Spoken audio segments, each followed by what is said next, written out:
नमस्कार, म पण्डित ज्योतिष ढुङ्गाना। आज फेरि यस कोभिडको समयमा सबैजना आफ्नो घर घरमा सेल्फ क्वारेन्टाइन सेल्फ आइसोलेसन बस्नुभएको बेलामा यस श्रीमद् भागवतको तेस्रो अध्याय लिएर म उपस्थित भइसकेको छु।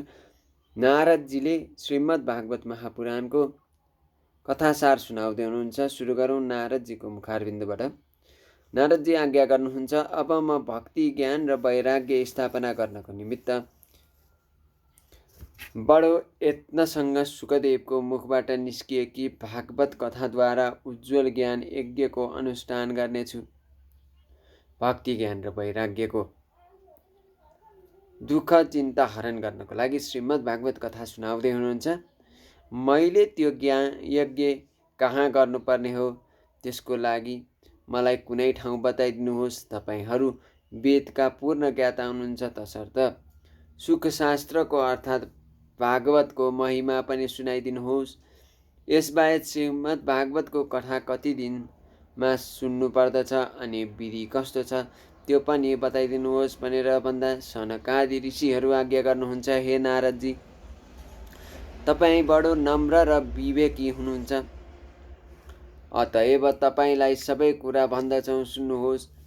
गङ्गाद्वार अर्थात् हरिद्वारमा आनन्द नामक एउटा घाट छ। त्यहाँ अनेक ऋषिहरू बस्दछन्। त्यहाँ देवगण एवं सिद्धगणको आवाज जावत भइरहन्छ। थरी थरीका रुख र लहराले गर्दा त्यो स्थान सुशोभित छ। त्यहाँ नवीन कमलो बालुवा उछ्याइएको छ। त्यो घाट बडो राम्रो र एकान्त ठाउँमा छ। त्यस ठाउँमा सदा सर्वदा सुनौला कमलको बासना आइरहन्छ र त्यसको वरिपरि बस्ने सिंह हरिण आदि परस्पर स्वाभाविक वैरभाव हुने जीवको चित्तमा समेत वैरभाव देखिँदैन। त्यस ठाउँमा तिमीले बिना कुनै विशेष तयारी नै यज्ञ थाल्नु पर्दछ। त्यहाँ जुन कथा हुनेछ त्यसमा अपूर्ण रसको अनुभव हुनेछ। भक्ति पनि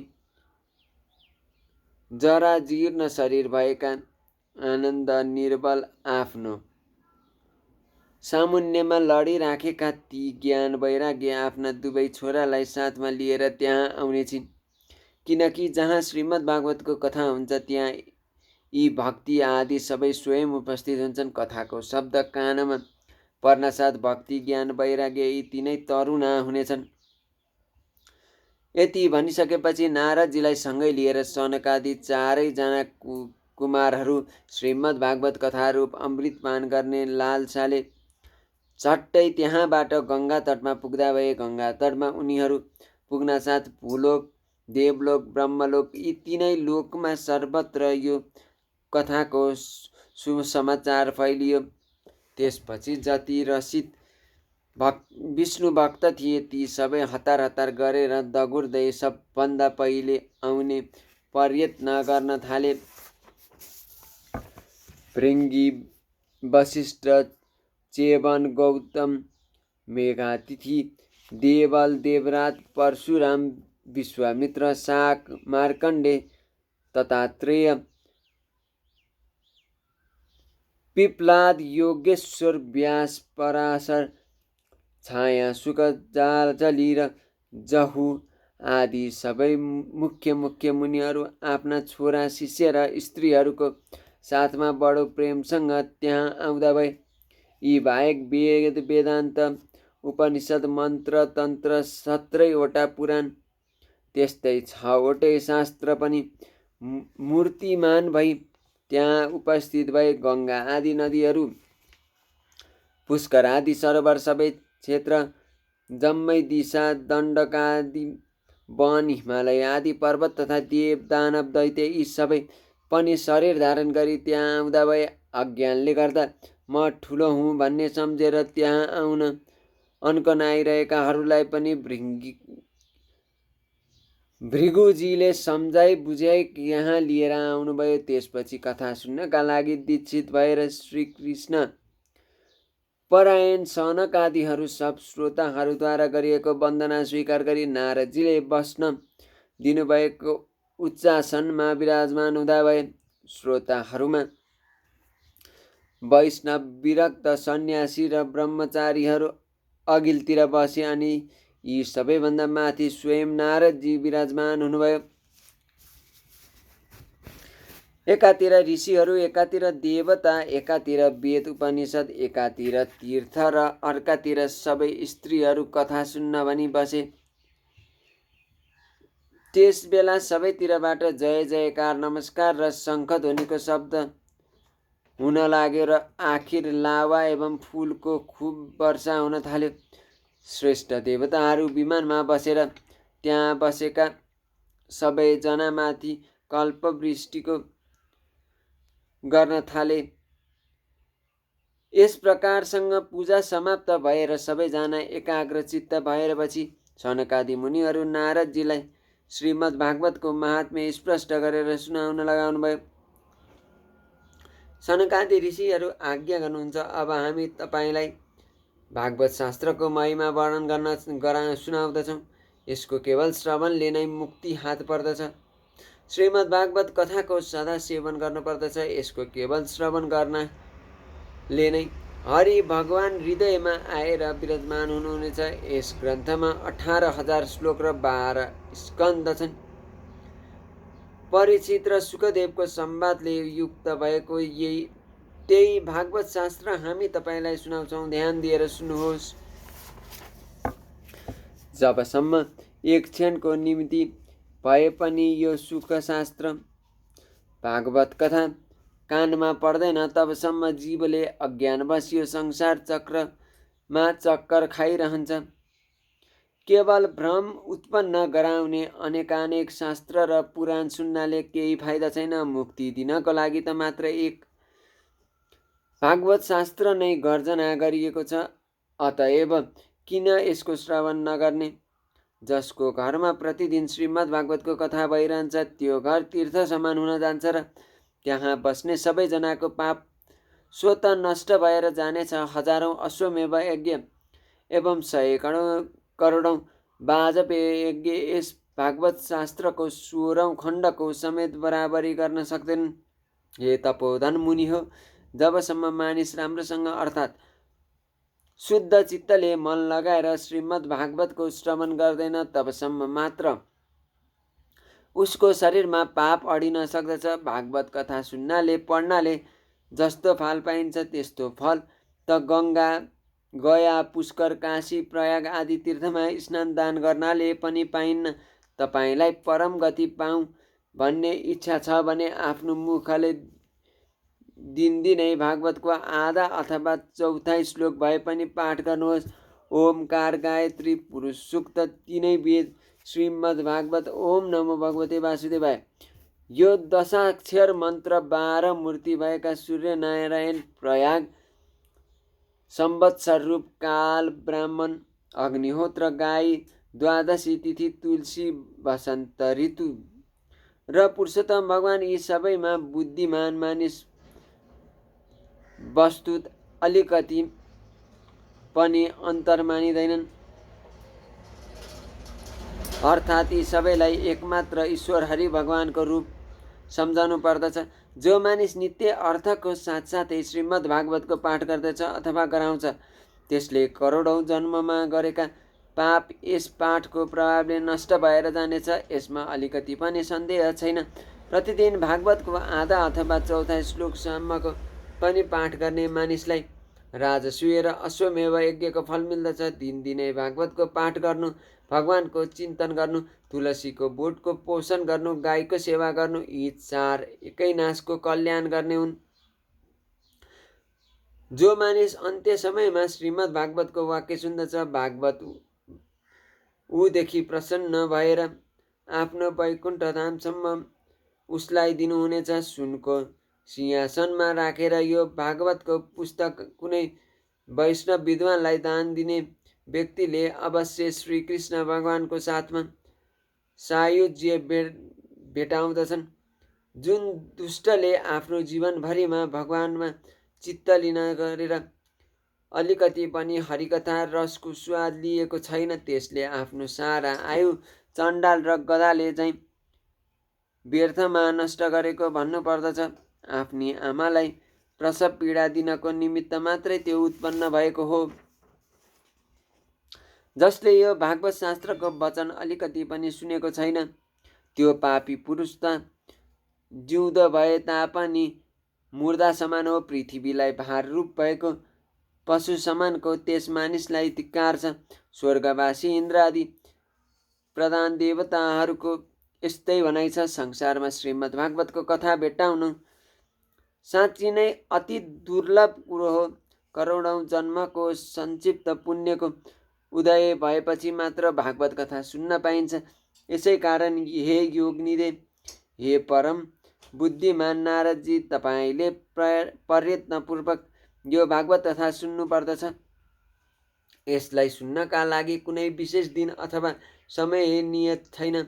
जहिले सुने पनि हुन्छ। साँचो बोल्नु र ब्रह्मचर्यले रहने व्रत लिएर सर्वदा यसको श्रवण गर्नु उत्तम मानिएको छ। तर यो कलियुग हुनाले धेरै दिनसम्म माथि भनिएका नियमको पालना गर्न गाह्रो पर्दछ। यसैले सुखदेवजीले कथा श्रवणको जुन विशेष विधि बताउनु भएको छ त्यो जानिराख्नु पर्दछ। कलियुगमा धेरै दिनसम्म चित्तमा वृत्तिहरूलाई रोक्न, नियमको पालना गर्न र पुण्य कर्मको निमित्त दीक्षित भएर रहन एक प्रकारले अत्यन्त गाह्रो पर्ने हुनाले सप्ताह परायण सुन्नु उचित छ। श्रद्धापूर्वक नित्य श्रवण गर्नाले तथा माघ महिनामा श्रवण गर्नाले जुन फल मिल्दछ त्यही फल सप्ताह परायण सुन्नाले प्राप्त हुन्छ भन्ने नियम सुखदेवजीले गरिदिनु भएको छ। मनलाई दमन गरेर एकाग्र राख्न क्षीण हुँदै जानाले र कलियुगमा अरू पनि अनेक दोष देखाइएकोले सप्ताह श्रवणको विधान गरिएको हो।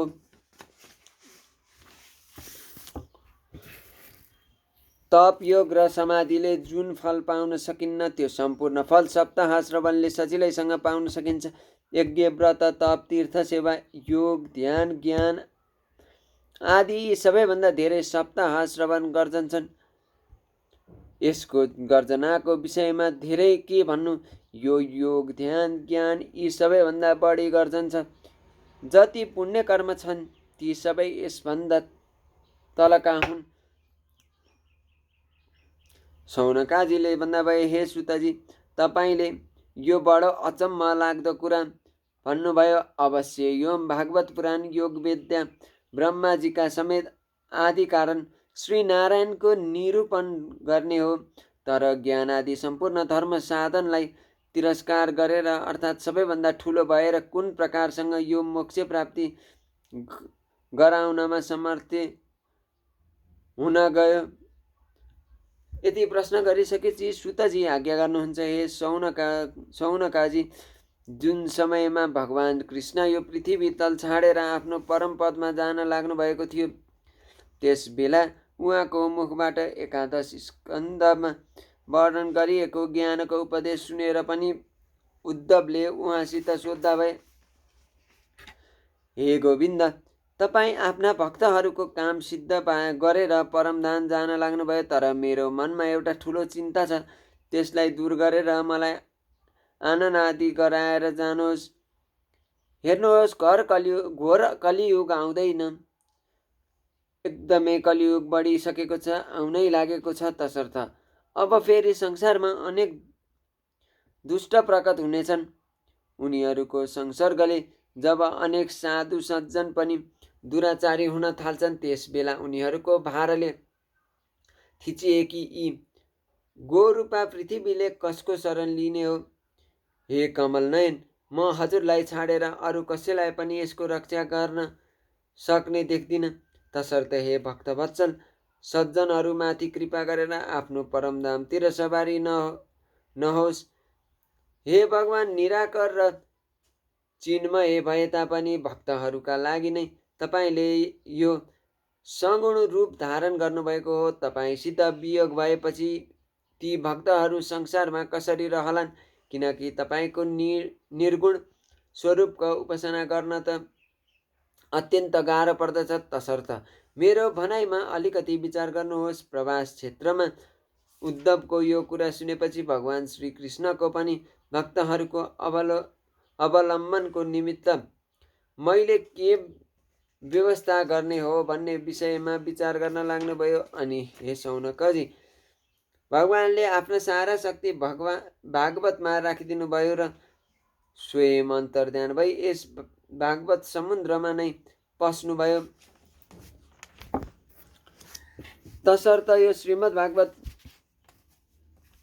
भगवान श्रीकृष्णको साक्षात् शब्दमयी मूर्ति हो। यसको सेवन, श्रवण, पाठ अथवा दर्शन गर्नाले मानिसको सारा पाप नष्ट हुन्छ। तसर्थ यसको सप्ताह श्रवण सबभन्दा ठुलो साधन मानिएको छ। कलिकालमा सबै धर्म साधनलाई छोडेर यसैलाई प्रधान धर्म मानिएको छ। कलियुगमा यही एउटा परम धर्म छ जसले दुःख, दरिद्रता, दुर्भाग्य र पापलाई दूर गरिदिन्छ अनि काम, क्रोध आदि शत्रुहरूमाथि विजय प्राप्त गराउँछ। देवताहरूलाई समेत छुटकारा पाउन गाह्रो पर्ने भागवत सुनेपछि भगवान श्री विष्णुको मायाबाट मानिसहरूले कसरी छुटकारा पाउन सक्दछन्? अन्ततः यसबाट छुटकारा पाउनको लागि नै सप्ताह श्रवणको विधान गरिएको हो। सुतजी भन्नुहुन्छ, हे शौनकाजी, सनकादि मुनिहरूले यस प्रकारसँग सप्ताह श्रवणको महिमा बखान गरिरहेको बेलामा त्यस सभामा जुन एउटा बडो अचम्म लाग्दो दृश्य उपस्थित भयो त्यो म तिमीलाई भन्छु सुन। त्यहाँ तरुण अवस्थामा प्राप्त भएका आफ्ना दुवै छोरालाई साथमा लिई अकस्मात प्रेममयी भक्ति बारम्बार श्रीकृष्ण गोविन्द हरे मुरारे, हे नाथ नारायण वासुदेव इत्यादि भगवानका नामको उच्चारण गर्दै प्रकट भइन्।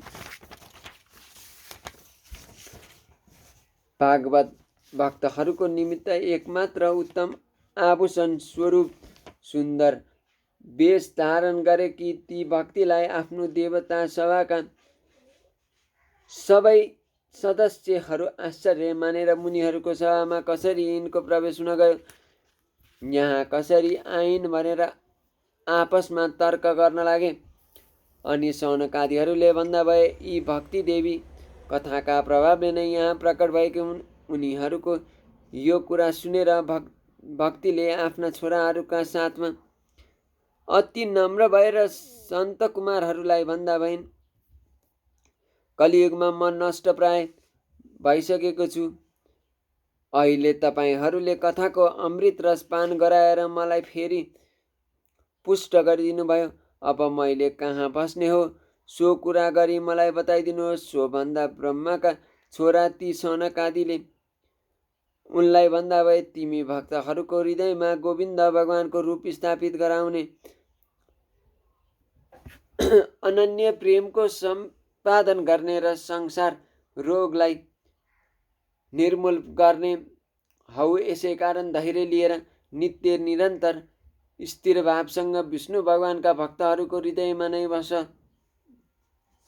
कलियुगका दोषले सारा संसारमा आफ्नो प्रभाव जमाउन सके तापनि त्यहाँ तिमीमाथि उनीहरूको दृष्टि पर्न सक्ने छैन।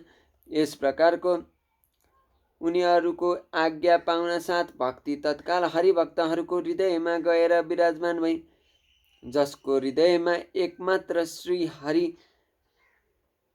करी भक्ति बसेकी छन्, ती मानिस तिनै लोक 14 भुवनमा सबभन्दा बढी निर्धन भए तापनि परम धन्य हुन्, किनकि यस भक्तिको डोरीले बाँधिनु भएको साक्षात् भगवान नै आफ्नो परमधाम छाडेर ती भक्तहरूको हृदयमा आएर बस्नुहुन्छ।